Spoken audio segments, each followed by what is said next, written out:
7 o'clock ng umaga, araw ng linggo. Lumabas ako para bumiyahe bilang isang MC taxi rider. At sakto naman pagdating ko dito sa San Andres Bukid, pinasukan kaagad ako ng booking papuntang General Trias, Cavite na umabot ng 40 km simula dito sa San Andres Bukid papuntang General Trias, Cavite.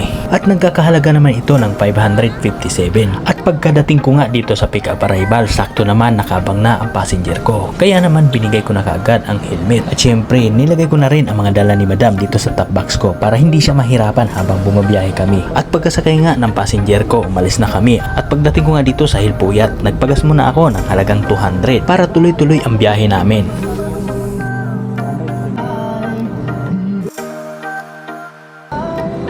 At pagkatapos ko nga magpagas, umalis na kami. At dito napakaswerte kasi napakaganda ang panahon.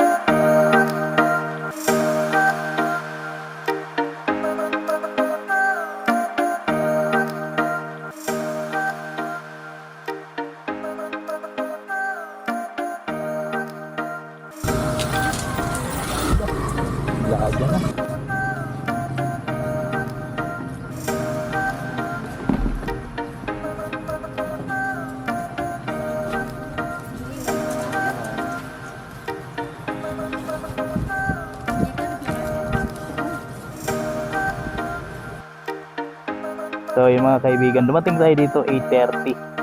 Medyo na traffic tayo ng konti. So binigay sa akin is 600.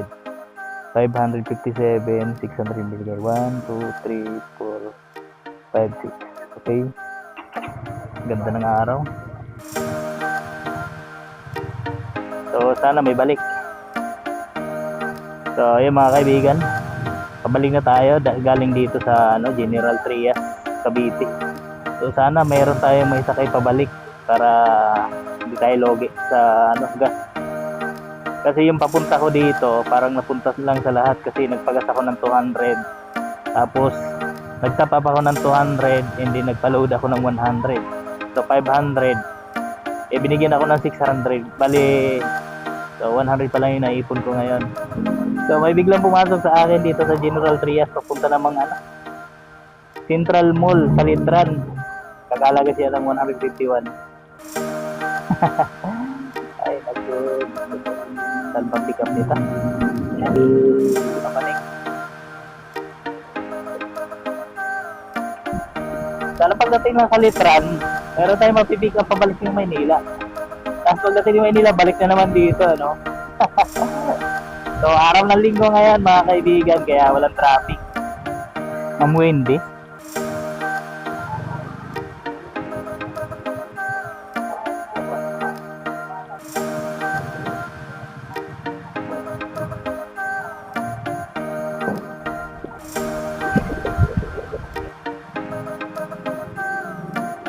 Dito lang ba, ma'am? Mataas ko, ma'am,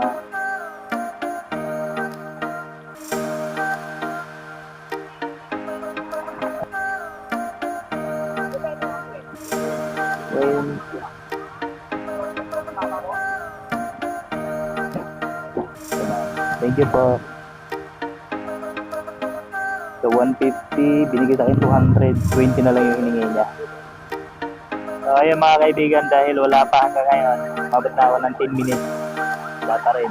So ang gagawin na to, gapang. Dito ako ngayon sa Salitran. So simula San Andres Bukid, papuntang General Trias. Tapos General Trias, papunta dito sa Salitran, 150. So 600, 700. Meron tayong 750. Yung 151 pesos. Binigay sa akin 200. Ang hiningi niya sa place 20 pesos. So may 180 ako. Ibig sabihin, meron tayong 780. Mag-alas 10 na pala. So medyo patumal nga lang ngayon pero wala namang traffic. kasi nga linggo. Ngayon, pabalik na ako. Sana may madaanan tayo mga booking dyan sa daanan. Lamig ng hangin dito. Kahit maaraw, malamig yung hangin dito. Okay. Nalulubat na pala yung AirTags ko. So ayan, abang-abangan nyo na lang. Sunod nating booking kung saan. Parang wala talaga. Book yan pa ngayon. So maka tatlong long ride lang sana. Okay na sa akin. Pagdating ko nga sa 88 Square, saka pa ako pinasukan ng booking papunta namang Taguig. Kaya naman inaccept ko na agad. So yung mga kaibigan, may bumato sa atin dito sa may 88 Square Mall dito sa Quirino Avenue sa kanya. Papunta nga naman NCGI South Taguig. So simula sa Litran, pumakbo na sa Taguig. Tapos sa Dapat.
So ayun mga kaibigan, back to normal tayo.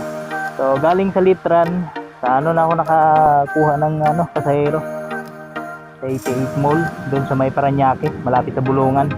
Papuntang Taguig, 170 plus. Tapos galing sa Taguig, papunta dito sa BGC.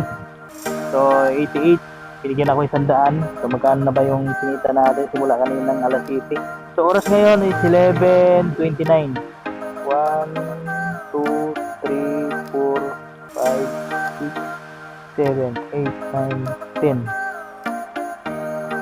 So may 1,000 na tayo. Pero sa 1,000 na yun, 500 lang dito sa akin. Gaya nga ng sinabi ko, 500 lang dito sa akin kasi nga nagpagas ako ng 200. Nagtap up ako ng 200 tsaka nagpa-load ako ng 100. And then kumain na rin ako ng umagahan 55. So magkano na lang sa akin dito. Ganun lang yun. Akala nyo ganun kadali. Pag walang bawas malaki. Kung susumahin mo lahat, wala, maliit lang. Para gusto ko lang umuwi kasi nga nantok na ako. At mamaya hanggang alas 12 naman. Pero kung tuloy-tuloy naman yung pasok ng booking, hindi ko to uuwian kasi marami akong bayaran. Kupo. So ganun lang yun. Yun na yung pinakikita natin. 500 pa lang. So, kasi nagpagas ako. Ito, mayroon tayong 4 bar.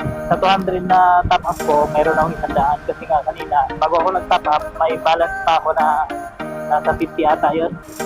So may natira pa tayong 100.